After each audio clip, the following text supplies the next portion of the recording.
আসসালামু আলাইকুম। আমার চ্যানেলে আপনাদের স্বাগতম।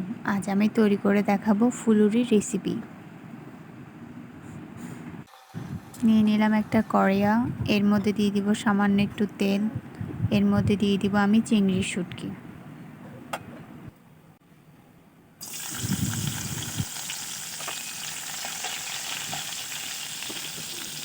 দিয়ে দিব পেঁয়াজ কুচি একসঙ্গে দিয়ে ভালোভাবে নেড়ে চেড়ে ভেজে নেব।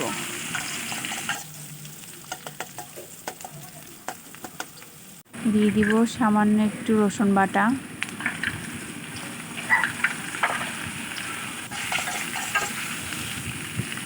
দিয়ে আমি দিয়ে দিব এখানে হলুদ গুঁড়া 1 চা চামচ, 1 চা চামচ গুঁড়া মরিচ, দিয়ে দিব 1 চা চামচ লবণ। সব কিছু দিয়ে আমি ভালোভাবে অল্প একটু পানি দিয়ে কষিয়ে নেব।